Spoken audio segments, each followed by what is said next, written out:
Yes, just like that. This will be more than enough to assassinate Varka. I'm going to assassinate Varka. I need ideas for assassinating the Grand Master.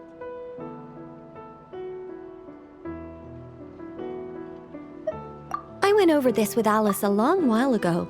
She stands with me and has even offered several ideas on how I might take him out. Of all her suggestions, this one seemed the most promising. Bring a full cart of Mondstadt's newest dandelion wine all the way here, and then, before Varka's very eyes, tip the entire cart over the cliff. Perhaps the monumental, overwhelming grief will make him collapse, or go drown himself in whatever other wine he can find. That doesn't sound like it'll work. Wait, no! Don't even think about doing something so horrible.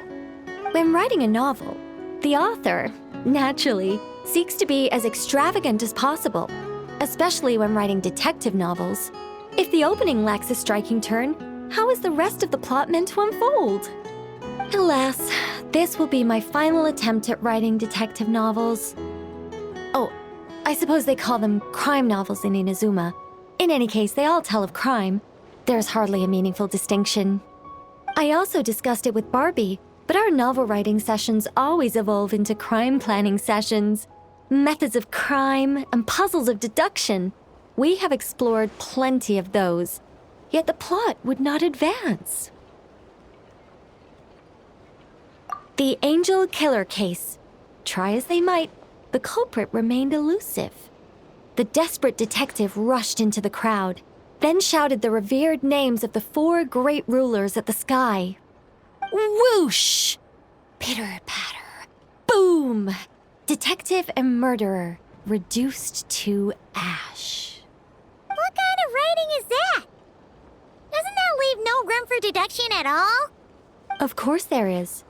It was only through painstaking deduction that the detective finally discovered the names of the 4 great rulers, learning also that shouting them at the sky would inevitably reduce one to ash.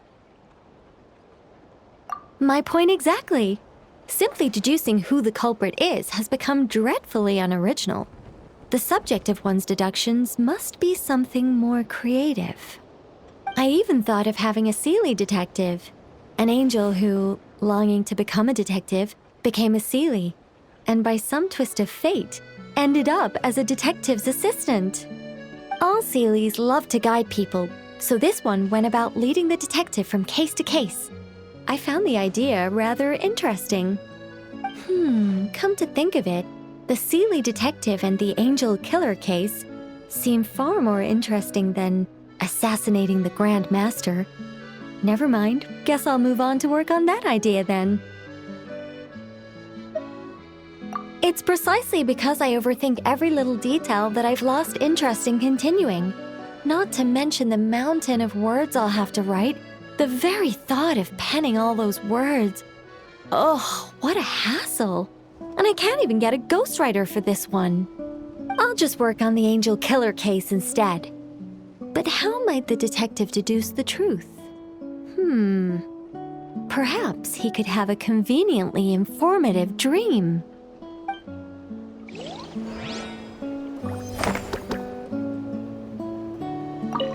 Seelie detective.